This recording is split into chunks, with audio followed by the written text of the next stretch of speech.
everybody. Welcome from all over the world. This is wonderful. Absolutely wonderful to see you all.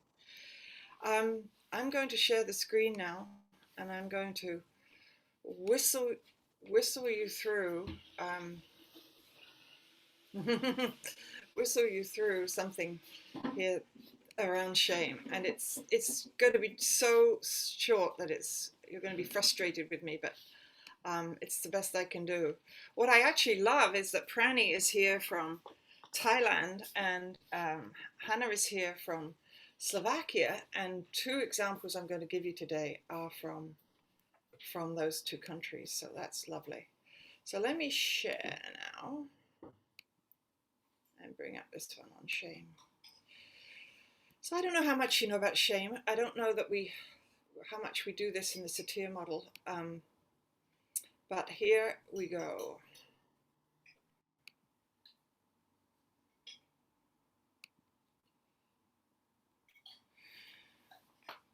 You may be interested. I did a 13-part podcast on shame, and I interviewed a number of people, either therapists or people who had been, one young lady had been in a cult, and the shame that was brought on by that.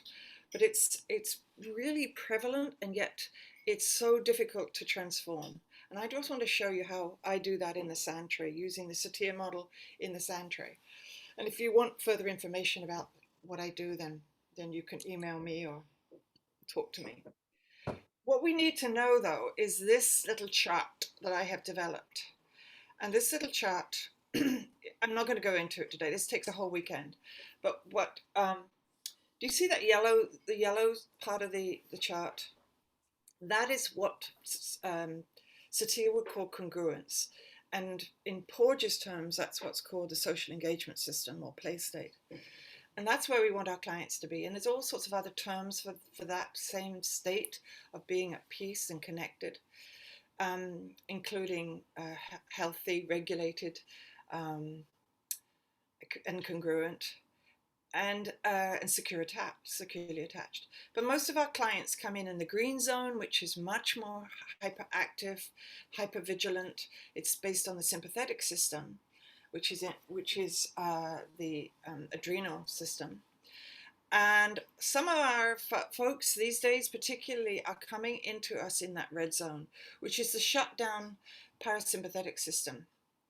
And you need to know this, because this is actually what's coming.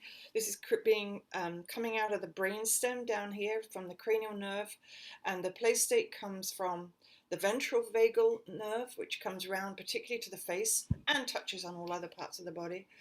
And the parasympathetic system comes from the dorsal vagal nerve. Don't need to know that, but you need to know that that's a shutdown system. That's your clients that can barely talk, that barely have any sense of tomorrow, barely can function.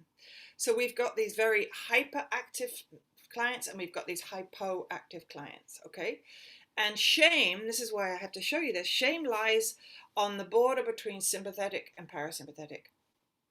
And basically you can be going along, and then suddenly you drop down into this parasympathetic dorsal vagal system. And that's why, and it touches on every single part of the iceberg. So I'm going to show you very quickly today some examples, but you need to have a tiny bit of theory before we go. And so shame, you can't access shame through words, just simply through talking. It's got to come, it's bodily based, as is all our work in the Satir model. It's body based, and when we mean body, we mean right brain. We mean that the right is connected to the body, and particularly to the brain, to the limbic system. Notice here on this diagram, the left hemisphere, i.e. CBT, talk therapy, is not attached to the limbic system. There is no connection between those two. It has to go through the right. That's why when Virginia used to talk about metaphors, what colors are it? When I think of this, I think of, and she would describe a metaphor, or she would ask people, what color do you see? Do you have an image for that? She knew that you had to get to those images in order to get deeper into the limbic system, into the brainstem, and into the body. And so we need images, and we need metaphor to work with shame. And so that's why the Satir model fits so beautifully in this, um, in accessing and transforming shame. So shame develops when there's a dysregulating other, i.e., when there's a dysregulating caregiver, when there is misattunement, and we're going back to insecure attachment early on, misattuned attachment, and that's where shame starts.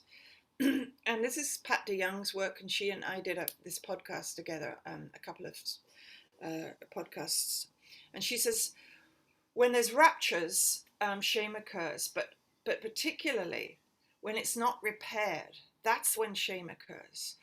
So shame occurs when there's no repairing of the ruptures. Now, there's a lot of ruptures occur and we can repair them, but when the child is in a situation where either intentionally or unintentionally those ruptures occur between the caregiver and the child and they're not repaired, then Pat DeYoung says there needs to be a way back. There has to be a way back in that repairing. When it doesn't occur, that shame starts to build up. There's two kinds of shame: toxic shame, healthy shame. And the toxic shame is really, is what we're talking about.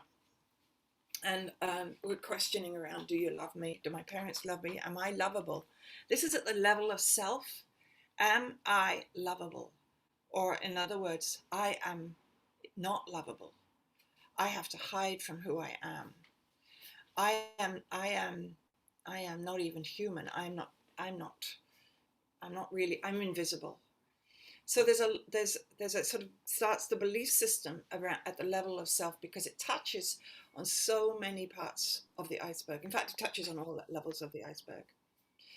And Bessel van der Kolk talks about how people are shameless and they have no, if they are, people who are shameless have no empathy. So there's a positive emotion, it's a function for shame, but particularly shame is about, if they knew me, if people knew me, who I really am, they would kick me out.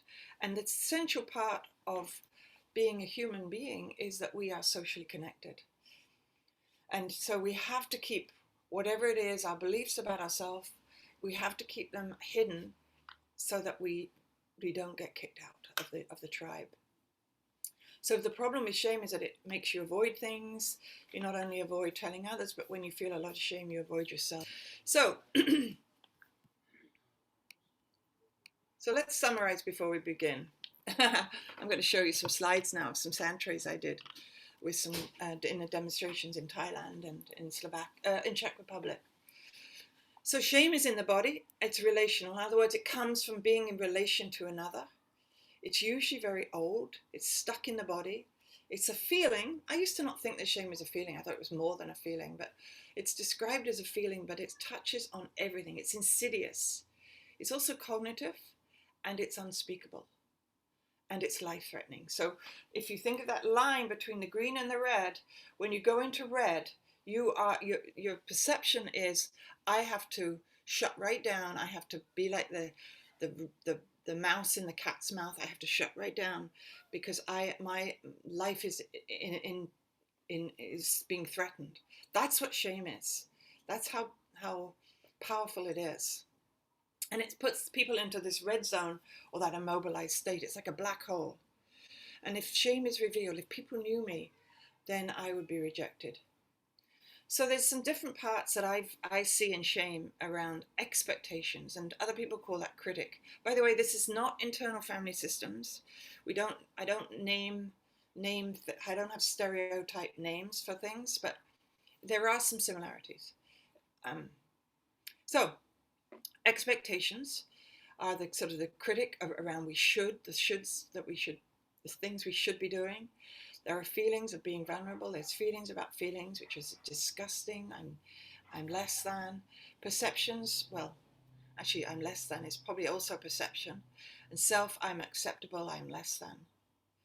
And some of it may not be true. And that's what we're doing. We are actually seeing if all of that still fits. That's what our work is in the Satir model. Does this still fit?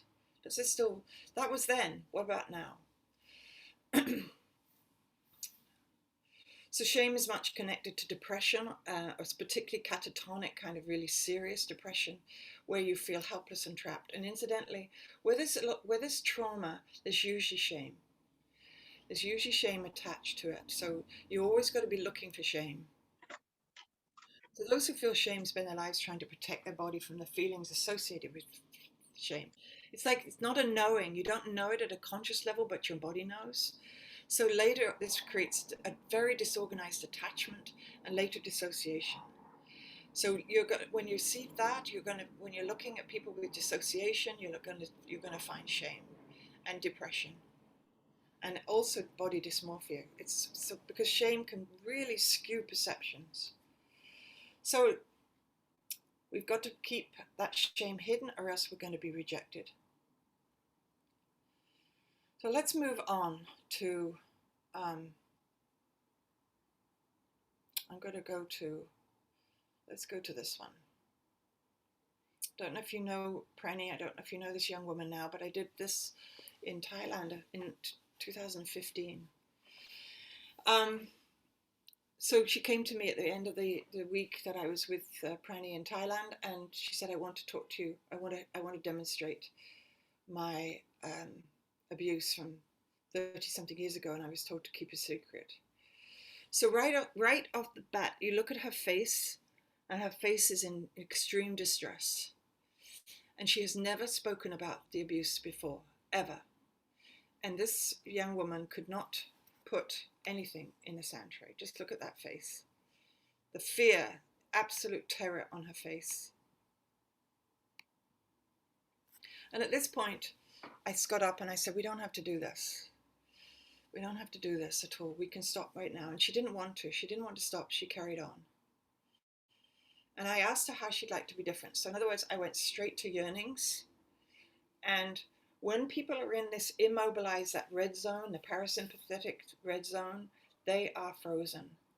And I've added frozen in as a coping stance because I think it fits the autonomic system. But it's a palpable frozen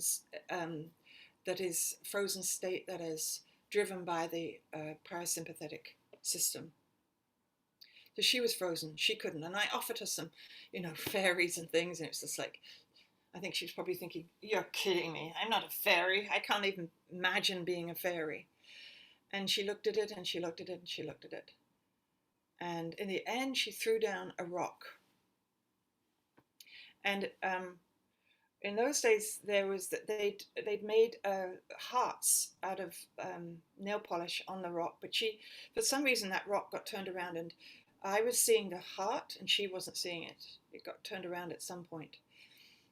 So this is what I could see, but she could just see the rock on the other side. So when you see rocks, when you see things hidden, when you see sort of snakes crawling along under the sand, you're pretty clear that is a dream state that's being revealed.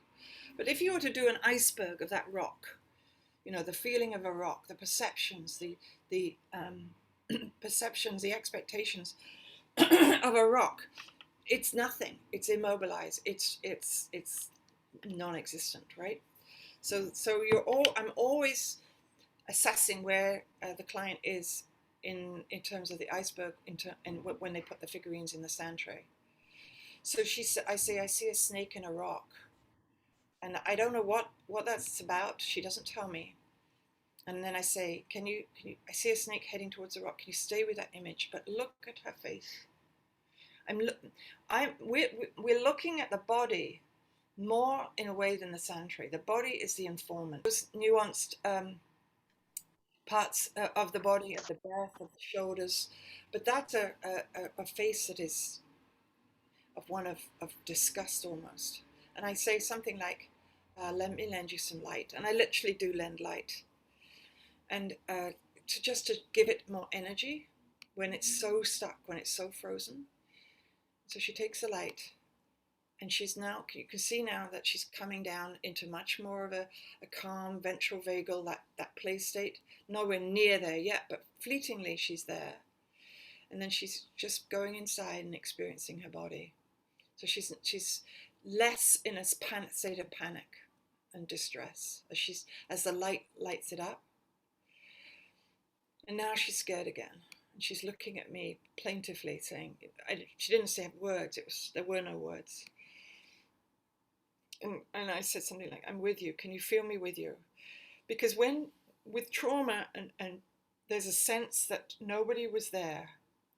With shame, there's nobody there, nobody knows, so nobody must know, nobody can know. So there's a real felt sense of being alone and being trapped. I have to stay here. But now I'm saying, no, I'm with you now. I'm with you. Can you feel me with you? And she says, she said at some point, I want to kill it. And I say, I wonder if we could give it a burial. And so there she is, she's pointing towards a burial. And she buries it. And I say something, does the grave site need recognition? A light maybe. And she puts a light on it. But she doesn't like the light. She doesn't want to. So the snake, I think, I don't know, but the snake is the past. And the rock is in a sense is the impact, the frozen impact of the past. So what we're doing is we're acknowledging the past. We're not getting rid of it completely. We're acknowledging it. We're giving a ritual goodbye, and as opposed to just getting rid of it. People will say, I just want to get rid of it. Well, that's not going to do it. That's not going to transform it. You've got to give it a ritualized letting go, basically acceptance and letting go. So she took the light off. She switched the light off. Didn't want that on the headstone. And I said, let's change chairs. So this is the perception. As part of the iceberg, one of the ways of seeing, of perceiving things is to move around the sand tray. So guess what she's seeing? So now, with the past having been put in the past, remember, trauma is never in the past; it's in the present. She's put the trauma in the past, and now she can literally see the present. And I say, what do you see? And she says, I see a heart. And I say, oh, the heart was always there. Because of course it was always there. But when you get these incredible shame states, that none of that beautiful part of us, the essence of who we are, the I am is hidden. But when we lift off the defenses, the way of coping, and there it all is, and it's all its beauty. So there she can see it, and now she's laughing. Look at the face. The face is the key piece. Now what we've got is a ventral vagal parasympathetic system coming in, which is raising up the eyes, raising up the cheeks, pulling up the mouth, and having a different kind of eye contact. And do you need anything? Take away, add, change? And she starts to get up, which she couldn't do before, and create a scene with flowers and flamingos and so forth. And she put one of the fairies in that I'd offered initially. She put that in too.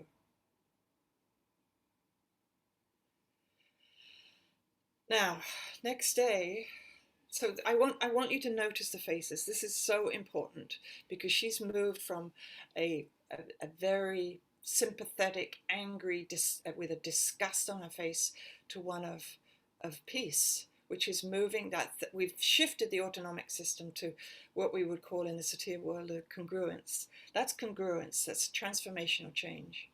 It's coming through the sand tray, but it's actually shifted the body. That's what we're working at. We're shifting not just the nervous system of the body, but the endocrine system and the other chemical systems, the neurotransmitters. We're shifting all of those. So the next day, actually that evening, she said, I want to forgive. And she doesn't look like the same person. And I don't remember really what happened. It was so moving, but she kept, see what's still in the tray, what's come back? It's the snake. The snake has been transformed.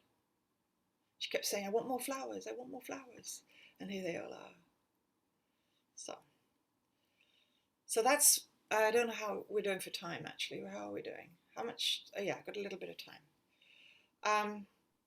Let me do one more. And this was in the Czech Republic a few years ago. This is before I really kind of got a sense of what I was doing. Oh dear, confession time. So I just knew about this young woman who wanted to look at her addictions, and so I asked her to show me right off the bat. I said, "Show me how you like to be different." So when you have addiction, it's a way of addictions, as you all know, is a way of coping. It's a way of dealing with whatever else is going on. So the addiction is a solution to the problem. It's not the problem. It becomes problematic, but it's not where we want to be working. We want to be working underneath that. So we want to be working underneath that waterline of addiction. But I went to yearnings to begin with. So show me how you'd like to be different. And that's a beautiful starting point for someone with shame, because for them, it's really hard to imagine another way of being in the world. And that last person I showed you, she couldn't do that. She couldn't go to the yearning. Ava could go, and she added an angel, a sun down here, and some hearts and some glass. So she told me about those, about how it was freedom, how it was beauty, how it was light. And then she was able to experience that in her body. She could experience that way of being with light and freedom and shame-free. We never use the word shame, by the way. I never use the word shame unless it's brought up by the client. So can you show me what's getting in the way? And here are these animals, these sort of ugly creatures, and this rather ragged person there. And so this is the hypothesis is, she didn't tell me this, but I knew that this would be her addictions, and this is her sense of being less than. So then I asked about the feeling, and I said, can you show me how this guy feels? So it's always show me, don't tell me. Show me, don't tell me. So she can add in another metaphor. So we're staying at the level of metaphor, because we're now going down into the right, into the embodied implicit memory, where new information comes up that perhaps hasn't been even looked at before, because those experiences that we store in the embodied mind, they don't have words. So you can't use words to access them. You've got to use imagery of some form, because they're stored in energy patterns, in images. So the showing of the feeling for this guy was, she said, he's not even human. She's talking about this guy here. He's not. It's the feeling about the feeling is that I'm not human. So she didn't say those words. She said, he's not even human. So now we're in silence as she experiences this sense of shame. Again, can you feel me with you? And it takes a long time, and you have to be comfortable with silence, quite honestly. I wasn't when I first started. I wanted to sort of add in and make it, I don't know, you have to be really comfortable with long moments of tender silence. I say, I think these dinosaurs have protected you from something very scary. So in other words, the positive intention of our defenses, yeah? Can you show me in other words, what's been scary? And she puts in this skeleton. So it's dead. It's a sense of not being alive. And again, it's actually funny, because this is several years difference, but I asked her something like, I lent a light, and then I said something like, what do you want to do with this past? She said, bury it. And I said, well, you've been doing that for years. How about we give it a proper funeral? And then I said, I don't know where this came from. Yes, please, I want you to use this intuition, big time. This comes from somewhere else, like when you're so deeply attuned to somebody, it comes from a beautiful place, and it's not wrong. You can try it. Who would you like to invite to the funeral? She says, everyone. So everybody got up and attended this funeral, and they were all present for her as she buried the past, the letting go of the past. And there it is, with this tree on top and a cross. And then what happens is, quietly, the ragged guy goes over to the other side and meets the angel. and the dinosaurs and the ugliness go away, and the ragged guy gets transformed into a human and faces the yearning and becomes the yearning. In other words, the yearning has now become the present. This is the present. It's not something I want way off. This is me now. This is me now here. And she kept adding more and more light. And she asked that night, again, look at that face, the difference in the faces, the face. And she asked that night to go and have a haircut. But it was Sunday, and in Prague the shops were all closed. But she sent me these pictures a week or so later where her friend was cutting her hair.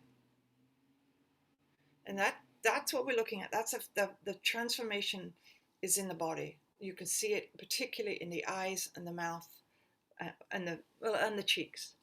And that's the ventral vagal, that green zone, that congruent place. That's what we're looking for. I'm going to show you one more. And this again was in Thailand.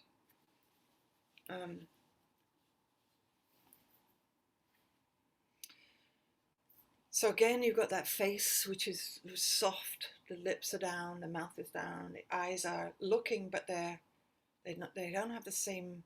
It's not a same connection. It's almost an empty eyes. And Ali couldn't move. She couldn't do anything. She asked for some light, and she held onto this owl, and with some light as well. And I say, under the sand is a box hidden with a cockroach. So I know we're looking at shame, because when you get things hidden or buried or inert or creatures that are squeamish, there's shame there. Show me the feeling about what is under the sand. So she puts this ugly 3-headed, 4-headed thing: snake, goat, lion, dragon. She says it's ugly, it's got many heads, it's disgusting. So again, if you hear the word disgusting, so that's a feeling about the feeling of shame. It's disgusting. You know you're dealing with shame. And she's holding on to this angel. She didn't let go of the angel for the longest time. And so again, show me how you'd like to be different. And it's connected. Look at this. This is a play state. Connected, being with people. Being loved, being intimate. That's how she wants to be. Show me what's getting in the way of this yearning.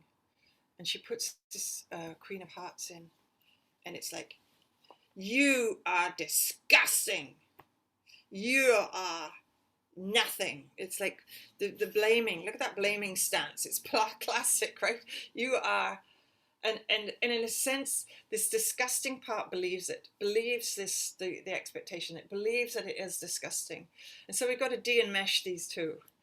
And there's just another image of it. It's just a very powerful image. And we get up and we have a look at it. Again, do you see? We're looking at it from a different angle. It's all very very few words actually are used, unless it's words of metaphor. There's no story here. I don't know Lee's story at all. I don't know any of the other stories. I might need one sentence, but I don't know anything else. So here we are looking at this state, this shame state. And I said, she might have been out trying to help. Can you show me that? Looking at all the positive intentional parts of shame, including the critic, the expectation, you should.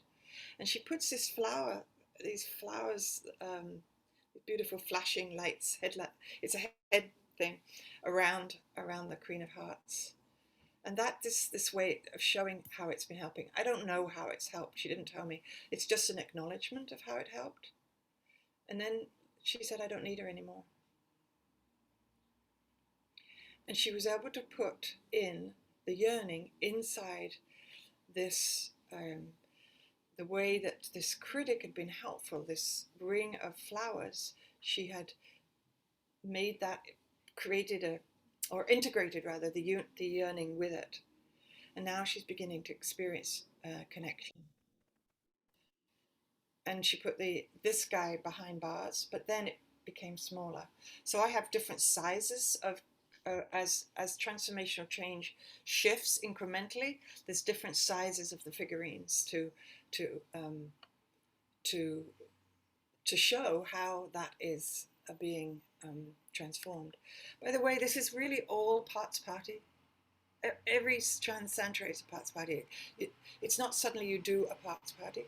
These are all parts of her that are coming together and being integrated. In other words, these are dissociated parts of her system. The shame is being dissociated, but they are now coming together. And as a result of that, there is integration. And when you get integration, that's what congruency is. So again, always going back to the body, metaphor, body, back to the metaphor, with no story. So here there's really some big shifts going on as she looks at everything. She's almost going to be sick as she's looking at her past, the present, and even the future. And now what she starts to do is unbury the shame. It's in a box. This cockroach is in a box.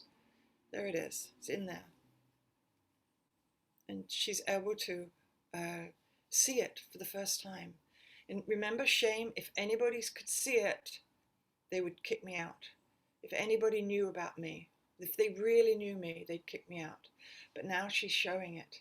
This vulnerable, shameful part that she never wanted anyone to see is now literally coming into the light. And she added more candles around it. And that was and a tree with fruit. Again, it's all come together. The shame is now very close. The three-headed little disgusting dragon has come close, and now we've got an integrated picture of congruence. And then I think it was that afternoon or the next day, she was on her own processing this work, and you can't see it exactly, but in her hand, she's got she's stroking a cockroach. It's absolutely magnificent. She's actually just there with her shame and looking at this part of her that she has never really been able to accept, acknowledge, and even appreciate. And the face at the end, look at the difference. So that's almost a shut down dorsal vagal parasympathetic, and this is a ventral vagal parasympathetic. Very different face in a very short space of time as the shame is transformed. So again, she went from here, the red zone of being life-threatening dorsal vagal here, to this congruent play state or social engagement state. Another word is ventral vagal.